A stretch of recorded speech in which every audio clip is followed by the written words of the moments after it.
Con el tema Jesús y la hipocresía religiosa finalizaremos el estudio bíblico que hemos comenzado con Lucas capítulo 11, desde el verso 14, donde Jesús exorcizó un mudo y ciego que en el momento recuperó la vista y el habla. Y esto generó una serie de discusiones entre los escribas y los fariseos por diversas causas, ¿no?, que hemos desarrollado en los 5 videos anteriores que están en el canal de YouTube, donde tratamos el pecado imperdonable, el riesgo de la casa vacía, los que en verdad son bienaventurados, la señal de Jonás, y el video anterior que es la lámpara del cuerpo. Este pasaje de Lucas que vamos a leer de capítulo 11, verso 37, hasta el capítulo 12, verso 3, se complementa con el texto paralelo del Evangelio de Mateo, capítulo 23, verso 1 al 36. Ambos concluyen con una fuerte denuncia de Jesús contra los fariseos y los intérpretes de la ley, o sea, los escribas o doctores de la ley, porque en esencia Jesús los reprende por su hipocresía, su legalismo vacío y su descuido de los principios fundamentales del amor y la justicia de Dios. Si bien los textos de ambos evangelios contienen casi la misma denuncia hacia la hipocresía religiosa, el escenario no es el mismo. En Mateo, que es el evangelio anterior, se da dentro de una discusión pública que comienza en el templo de Jerusalén, en el capítulo 21, verso 23, donde los principales sacerdotes y los ancianos, así dice el texto, del pueblo se acercaron a él mientras enseñaban y le dijeron: ¿con qué autoridad hace estas cosas? ¿Y quién te dio esta autoridad? A lo que Jesús le va respondiendo con una serie de parábolas para finalizar en el capítulo 23 de Mateo, los primeros 36 versículos, hablándole a la gente y a sus discípulos. En cambio, Lucas, el evangelio que estamos desarrollando, presenta casi la misma escena, pero entrando a la casa de un fariseo que lo invitó a comer. Ahora escuchemos la voz de Jesús y meditemos en lo que Dios quiere transmitir. La invitación del fariseo a Jesús para comer en su casa pareciera ser con espíritu conciliador por las posiciones teológicas que se dieron respecto a la liberación del mudo y ciego. Pero, si analizamos en detalle el texto, el fin era provocarlo para encontrar una causa válida que contradijera la ley de Moisés y así poder elaborar una acusación para juzgarlo y condenarlo por hereje. Comienza cuando un fariseo lo invitó a cenar a Jesús al terminar de hablarle a la gente cuando utilizó la parábola de la lámpara del cuerpo, versículos 33 al 36, resaltando la luz interior que debe reflejarse en toda persona que vive conforme a lo que Dios ilumina con su palabra. La escena comienza así. Lucas dice en el capítulo 11, verso 37, luego que hubo hablado, que Jesús habló esa parábola, le rogó un fariseo que comiese con él. Y entrando Jesús en la casa se sentó a la mesa. Y el fariseo, cuando lo vio, se extrañó de que no se hubiese lavado antes de comer. Recordemos que los fariseos eran un grupo selecto de líderes religiosos respetados en el judaísmo en los días de Jesús, que se aferraban firmemente a las tradiciones orales transmitidas de sus antepasados que regulaban la ley de Moisés. Jesús fue con el fariseo y se sentó a la mesa, pero no se lavó las manos. El fariseo quedó completamente sorprendido porque Jesús no se lavó primero las manos. Esta sorpresa no proviene solo de la higiene. Los fariseos sabían perfectamente que lavándose las manos antes de comer se limpiaban las bacterias y los virus que pudieran tener y luego podían llevarse el alimento a la boca. El problema era otra cosa, era la limpieza ceremonial. ¿De dónde proviene esa imposición religiosa?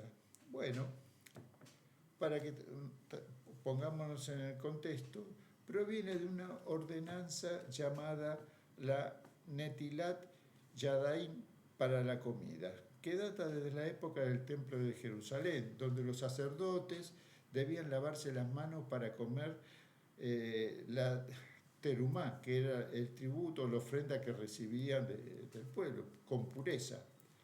Y para que se tenga siempre presente, los sabios judíos decretaron que toda persona del pueblo de Israel, sea hombre o mujer, debe lavarse las manos antes de comer. Esa costumbre es la que se mantiene hoy en día, a pesar de que el templo ya no está en pie.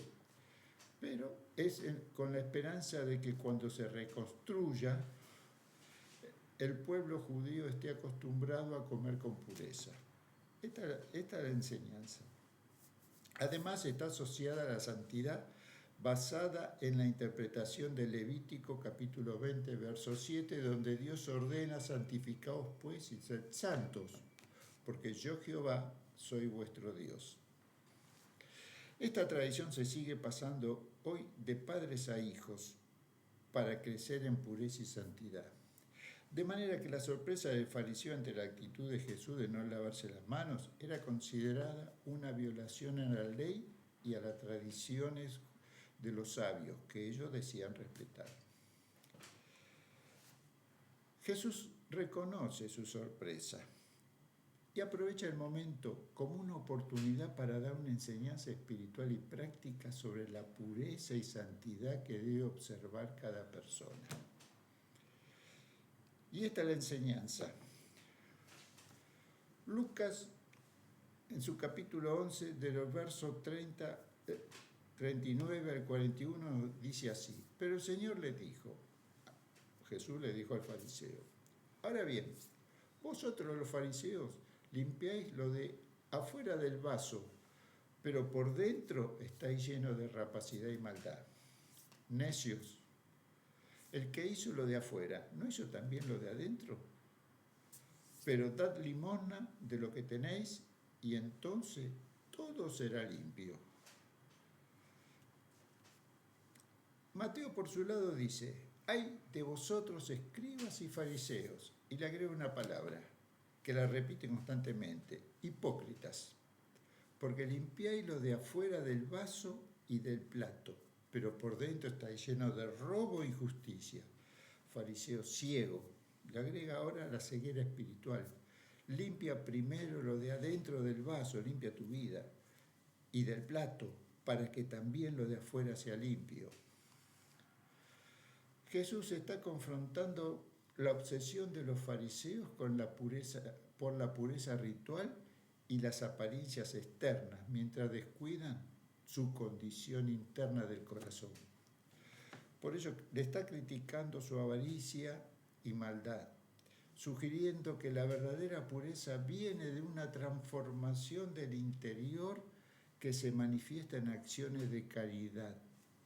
No siempre religión y devoción, como corresponde, van de la mano. La lección central es que Dios valora la condición interna del corazón por encima de las apariencias externas o el cumplimiento ritualista. Podemos ser muy religiosos en nuestras prácticas, asistir a la iglesia, leer la Biblia, orar, pero si nuestro corazón está lleno de orgullo, malicia, egoísmo, falta de amor, nuestra religiosidad es vana y ofensiva para Dios. Debemos examinar honestamente si nuestra fe es auténtica o si nos estamos conformando con una fachada. En el versículo 41 Jesús lo deja muy en claro: presta atención a tu corazón para encontrar la pureza. Da desde el corazón. La generosidad del corazón limpiará por completo el interior de la copa. Pero Jesús no se queda ahí con la enseñanza. Él sabe que nos justificaremos y actuaremos como si nuestros corazones estuvieran limpios. Así que Jesús va a exponer de ahora en más nuestros corazones desde adentro hacia afuera para que podamos ver quiénes somos realmente. Porque acá viene la pregunta: ¿cómo saber si una vida o la copa, como dijo Jesús, no está totalmente limpia? Bueno, En primer lugar, cuando nos preocupamos más por las reglas que creamos que por lo que es importante para Dios. Lucas lo dice así en el versículo 42. Mas hay de vosotros fariseos, que diezmáis la menta y la ruda y toda hortaliza, y pasáis por alto la justicia y el amor de Dios. Esto era necesario hacer sin dejar de hacer aquello. Mateo, por su lado, otro hay. Hay de vosotros escribas y fariseos, y nuevamente, hipócritas, porque diezmáis la menta y el eneldo y el comino y dejáis lo más importante de la ley, la justicia, la misericordia y la fe. Esto era necesario hacer sin dejar de hacer aquello. Y nuevamente, guía ciego y le agrega, que coláis el mosquito y tragáis el camello.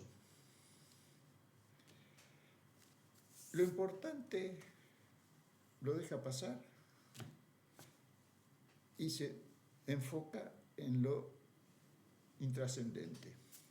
El diezmo era una obligación religiosa importante, porque era el sostén de la tribu de Leví que estaba apartada justamente para el servicio al templo. Jesús no condenó el diezmo en sí, sino el hecho de que se enfoquen meticulosamente en detalles más pequeños, como diezmar hierbas insignificantes, mientras ignoran los mandamientos más importantes, la justicia y el amor al prójimo y a Dios. También los reprende por su búsqueda de prestigio y reconocimiento social. El diezmo de la menta y la ruda, sin la justicia y el amor de Dios, es un diezmo hipócrita. Esto nos reta a preguntarnos si estamos priorizando lo secundario sobre lo esencial. La justicia, que es actuar con rectitud, equidad y dar a cada uno lo suyo, y el amor hacia Dios y hacia el prójimo, deben ser los pilares que hacen a vivir la ley de Dios.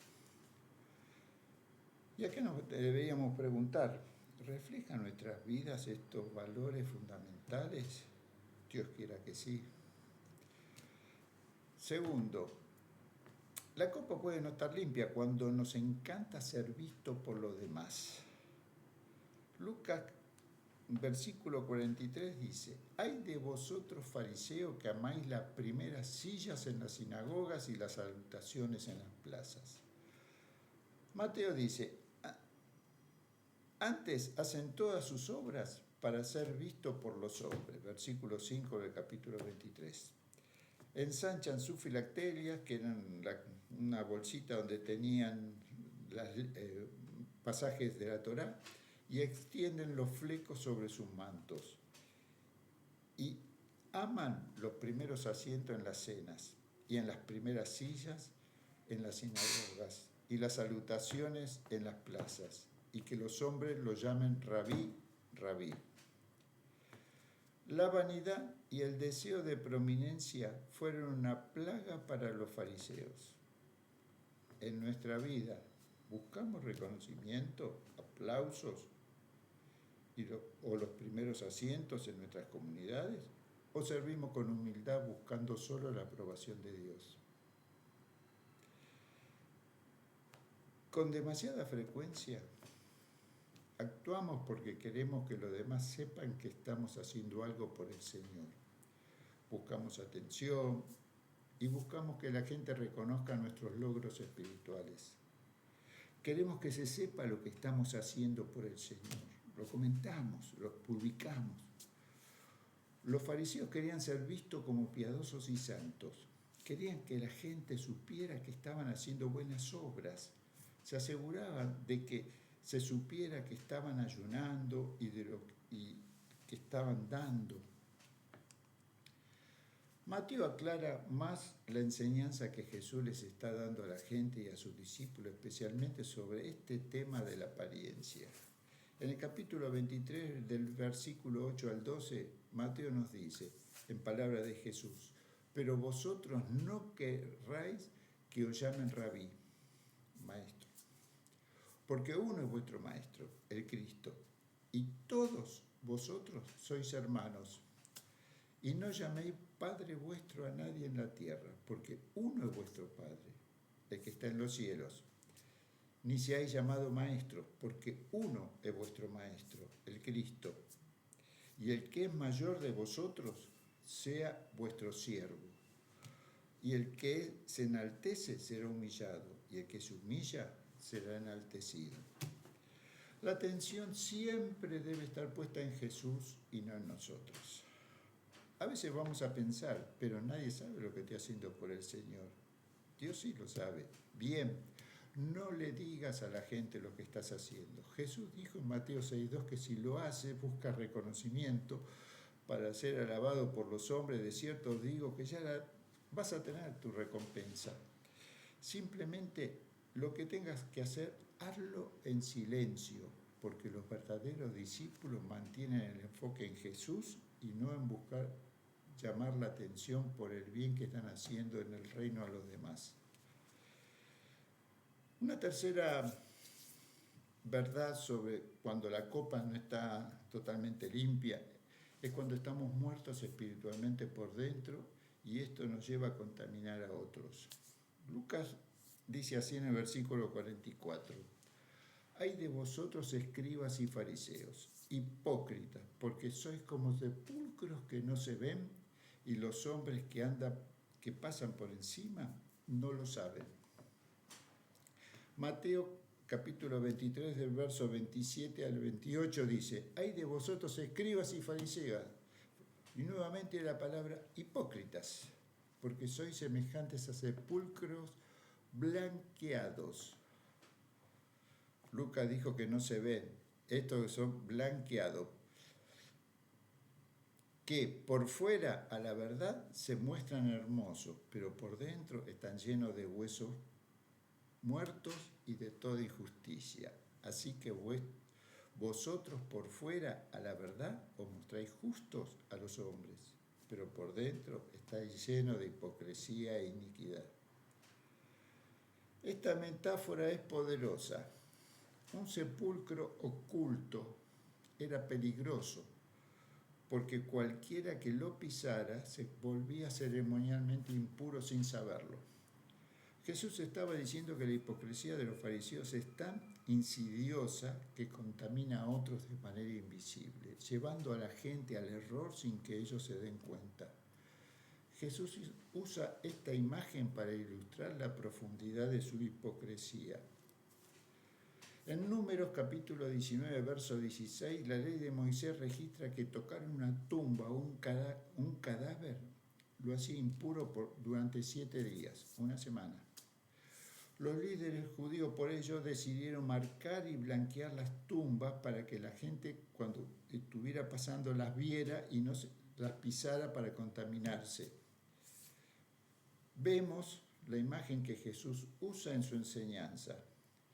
Son como tumbas sin marcar y las personas que van de paso pasan y entran en contacto con ellas y se contaminan porque están espiritualmente muertos. De hecho, son una influencia corruptora. Cuando actuamos egoístamente, corrompiendo a otros, cuando no hablamos ni actuamos con amor y piedad, estamos contaminando a otros con nuestra podredumbre. Cuando nos falta celos por el Señor, somos una influencia corruptora. Cuando no crecemos en nuestro conocimiento de las Escrituras, estamos contaminando a otros por nuestra ignorancia de Dios. Qué miseria guarda a quienes están muertos por dentro y peor aún a quienes contaminan a otros con su inmundicia.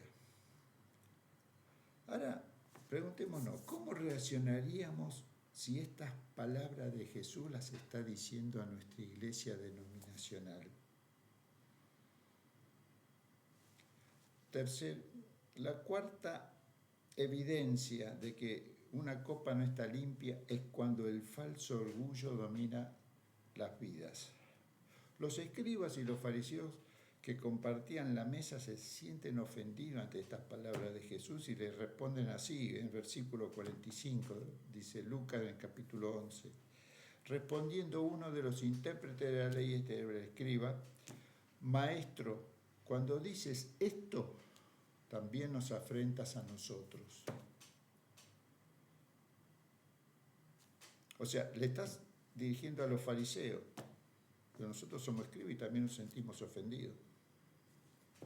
La respuesta de Jesús es significativa, porque se vuelve hacia los intérpretes de la ley, tanto sea fariseo como escriba, y comienza a pronunciar ayes sobre ellos con ejemplos concretos de una vida basada en las formas religiosas externas que no se basan en lo que Dios espera de ellos y, obvio, de nosotros, en palabras del profeta Miqueas, cuando se estaba preguntando cómo me presentaré delante de Dios con ofrenda de mi hijo sobre el altar con un cordero, con la primicia de mi cosecha.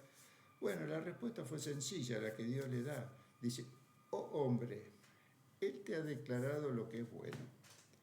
¿Qué pide Jehová de ti, del Señor?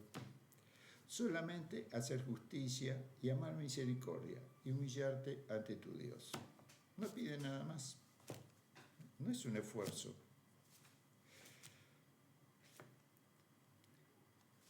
Una quinta verdad de cuando una copa no está limpia es cuando somos una carga para los demás.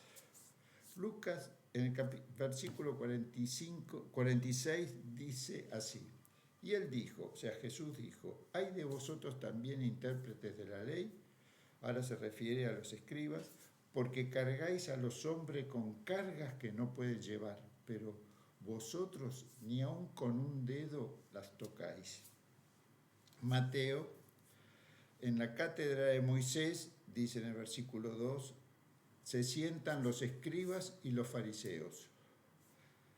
Así que todo lo que digan que guardéis, guardarlo y hacerlo, mas no hagáis conforme a sus obras, porque no dicen y no hacen, porque atan cargas pesadas y difíciles de llevar y las ponen sobre los hombros de los hombres, pero ellos ni con un dedo quieren moverlas.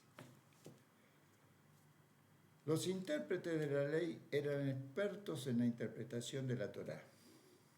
Jesús los acusa de imponer reglamentos y tradiciones sobre la gente que eran onerosos e imposibles de cumplir, mientras ellos mismos no contribuían a aligerar esa carga. En lugar de ser guías y liberadores, se habían convertido en opresores. Por ello advierte contra la tendencia a crear y adherirse a reglas y tradiciones humanas que, si bien pueden tener una apariencia de piedad, en realidad desvía la atención de los principios fundamentales hacia la justicia de Dios, la misericordia y el amor. Como iglesia, ¿estamos imponiendo cargas innecesarias a otros o a nosotros mismos con reglas que no son bíblicas? ¿Nos juzgamos a nosotros mismos o a los demás por el cumplimiento de ritos en lugar de resaltar la calidad de nuestro carácter y nuestras acciones? Jesús está revelando vidas hipócritas, exponiendo la inmundicia que hay en esos corazones. Quienes ante lo expresado por él se sienten heridos e insultados, exponiendo una religión externa con falta de pureza interior que necesita ser cambiada por el poder de Dios. Los verdaderos discípulos piensan en el trabajo que pueden hacer y no cargan a otro para que lo haga. Otra verdad sobre cuando la copa no está limpia es cuando honramos a las personas que despreciamos en vida. Lucas lo dice de esta manera en los versículos 47 al 51. Hay de vosotros que edificáis los sepulcros de los profetas a quienes mataron vuestros padres, de modo que sois testigos y consentidores de los hechos de vuestros padres, porque a la verdad ellos los mataron y vosotros edificáis sus sepulcros. Ahora los honran y antes los despreciaron. Por eso la sabiduría de Dios también les dijo, les enviaré profetas y apóstoles, y de ellos a uno matarán y a otros perseguirán, para que se demanden de esta generación la sangre de todos los profetas se ha derramado desde la fundación del mundo, desde la sangre de Abel hasta la sangre de Zacarías, que murió entre el altar y el templo. Sí, os digo que será demandada de esta generación. Mateo en el capítulo 23, del verso 29 al 36, dice así: Ay de vosotros, escribas y fariseos, hipócritas. No se cansa de decir esta palabra. Porque edificáis los sepulcros de los profetas y adornáis los monumentos de los justos, y decís: si hubiésemos vivido en los días de nuestros padres, no hubiésemos sido sus cómplices en la sangre de los profetas. Así que dais testimonio contra vosotros mismos de que sois hijos de aquellos que mataron a los profetas. Vosotros también llenad la medida de vuestros padres. Serpientes, acá esta palabra es terrible. Generación de víboras, ¿cómo escaparéis de la condenación del infierno? Por tanto, he aquí yo os envío, acá es Jesús el que está diciendo, yo os envío profetas y sabios y escribas, y de ellos a uno mataréis y crucificaréis, y a otro azotaréis en vuestras sinagogas, y perseguiréis de ciudad en ciudad. Esto nos llama mucho al libro de Hechos, ¿no? Cuando perseguían a la iglesia. Para que venga sobre vosotros toda la sangre justa que se ha derramado desde la tierra, sobre la tierra, desde la sangre de Abel el justo hasta la sangre de Zacarías el hijo de Berequías, a quien matasteis entre el templo y el altar. De cierto os digo que todo esto vendrá sobre esta generación. Jesús señala la ironía de que honran a los profetas del pasado con monumentos actuales, pero siguen el mismo patrón de sus antepasados al rechazar y perseguir a los mensajeros de Dios en el presente. La implicación es que ellos, la generación actual, sería responsable de todo el derramamiento de sangre inocente desde Abel a la fecha. En el contexto cultural, el martirio de los profetas y su reconocimiento póstumo era un tema recurrente en la historia de Israel. Jesús conecta esta historia con el destino de los profetas y apóstoles que Dios enviaría para restablecer su iglesia.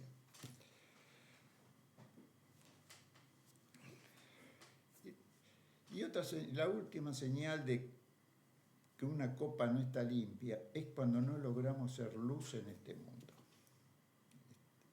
Estamos oscuras. Lucas lo dice así en el versículo 52. Ay de vosotros, intérpretes de la ley, porque habéis quitado la llave de la ciencia y vosotros mismos no entrasteis, y a los que entraban se lo impedisteis. Capítulo 23, verso 13, dice: Mas ay de vosotros, escribas y fariseos hipócritas, porque cerráis el reino de los cielos delante de los hombres, pues ni entráis vosotros, ni dejáis entrar a los que están entrando. La llave de la ciencia se refiere a la interpretación correcta y el entendimiento de la ley, o la Torá, que es la voluntad de Dios, la cual no debe mezclarse con las tradiciones.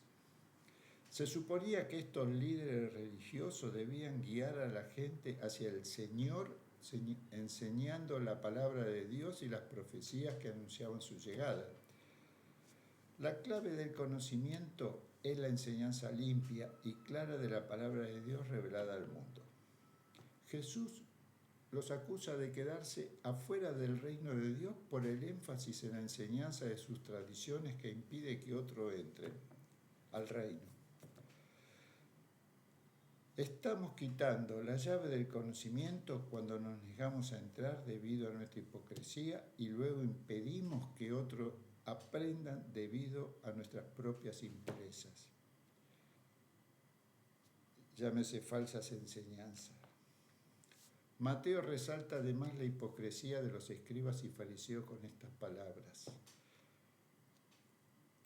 Lo dice en el capítulo 23, versículo 14 al 22.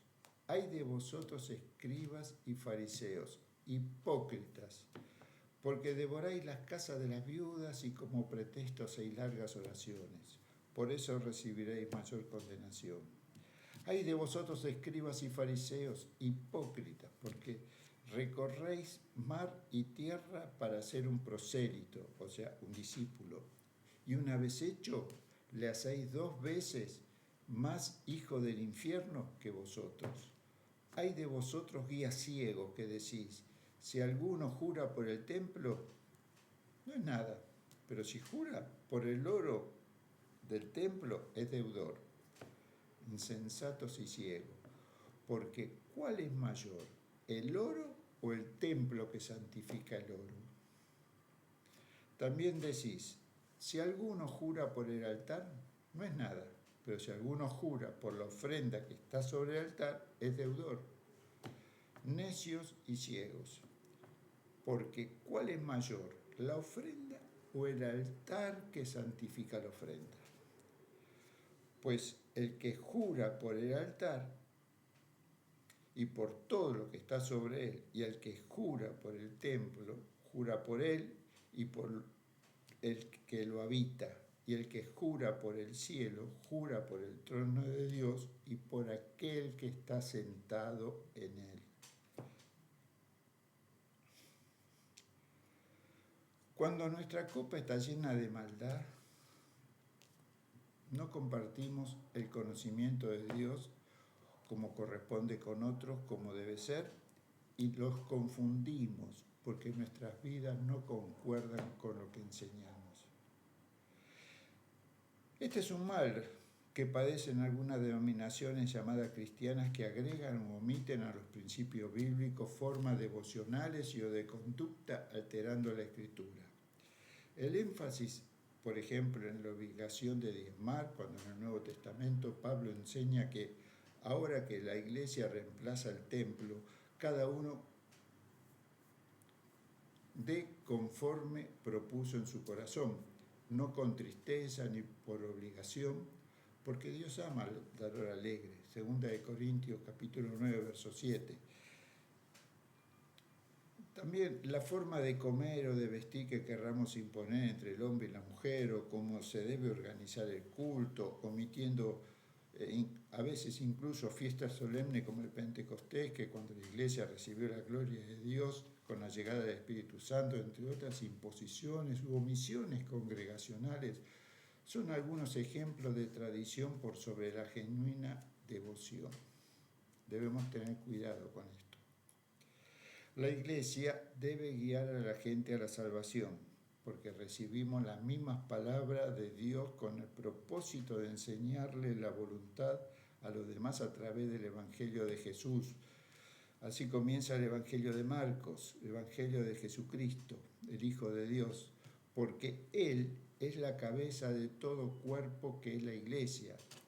Él es el principio, el primogénito de entre los muertos, para que en todo tenga preeminencia, por cuanto agradó al Padre que en Él habite toda plenitud y por medio de Él reconciliar consigo todas las cosas, así las que están en la tierra como las que están en los cielos, haciendo la paz mediante la sangre de su cruz. Dice Pablo a los Colosenses capítulo 1, versos 18 al 20. Ay de nosotros si no enseñamos esta palabra de Dios a la gente. Habremos fracasado si no abrimos la Biblia y aprendemos de ella. Habremos fracasado si no compartimos las buenas nuevas y enterramos la clave de conocimiento. El verdadero discípulo cuida primeramente su salvación con temor y temblor y nunca olvida su misión de buscar y salvar a los perdidos. Jesús no tuvo miedo de confrontar la hipocresía, incluso con aquellos que eran vistos como los más religiosos. Este pasaje nos anima a la honestidad radical con nosotros mismos y para con Dios. No podemos engañar a Dios con apariencias. La verdad, la verdadera fe implica una transformación interna, no solo una adhesión a prácticas externas. La verdad de Dios expresada por Jesús produce vida a quien está muerto en pecados y delitos, pero ¿sabe qué? No logra salvar a quien decide vivir conforme a sus principios religiosos, alejado de la verdad, como respondieron los escribas y fariseos con estas palabras. Lucas capítulo 11, versos 53 a 54, los fariseos le dijeron así. Entonces, diciéndoles estas cosas, después de todo lo que Jesús les habló, está diciendo, los escribas y los fariseos comenzaron a estrecharle en gran manera y a provocarle a que hablase muchas cosas, acechándole y procurando cazar alguna palabra de su boca para acusarle. ¿Cómo concluye esta historia? Por lo que nos dice el texto de Lucas desde el primer verso del capítulo 12, la discusión de Jesús con los escribas debe haber generado un barullo tremendo, de manera que llamó la atención de la gente que estaba afuera, que se acercaron a ver qué estaba pasando.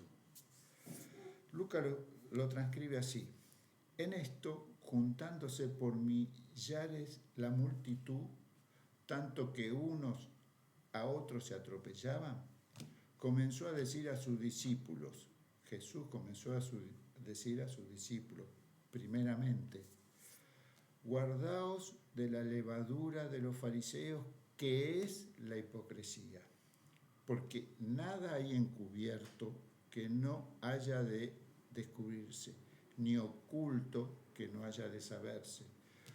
Por tanto, todo lo que habéis dicho en tinieblas, a la luz se oirá, y lo que habéis hablado al oído en los aposentos se proclamará en las azoteas. Primeros 3 versículos del capítulo 12 del Evangelio de Lucas.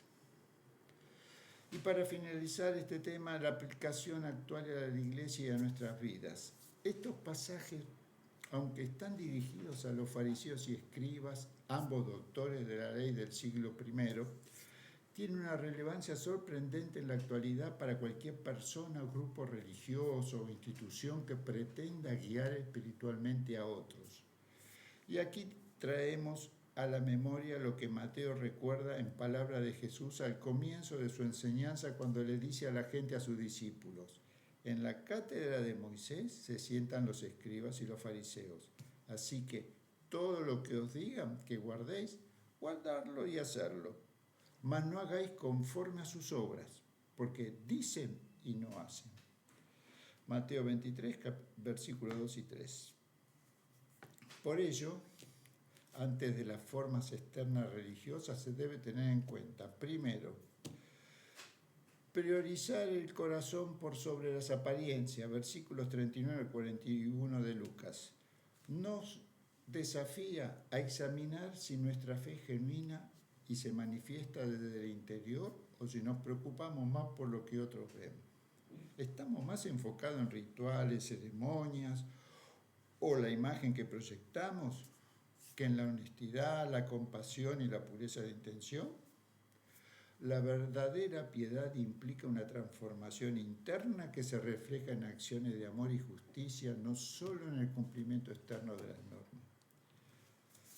Segundo, llama a la justicia y el amor por sobre el legalismo religioso, versículos 42 al 43 de Lucas. Nos advierte contra el legalismo estéril, donde se enfatizan reglas secundarias o tradiciones humanas por encima de los mandamientos fundamentales de Dios, como la justicia social, la misericordia y el amor al prójimo.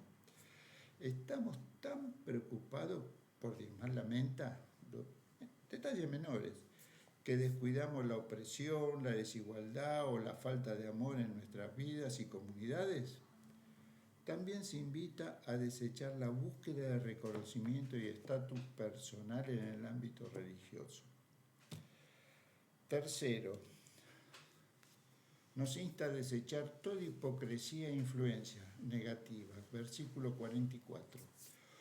porque nos alerta sobre el peligro de la hipocresía en el liderazgo espiritual y en la vida personal.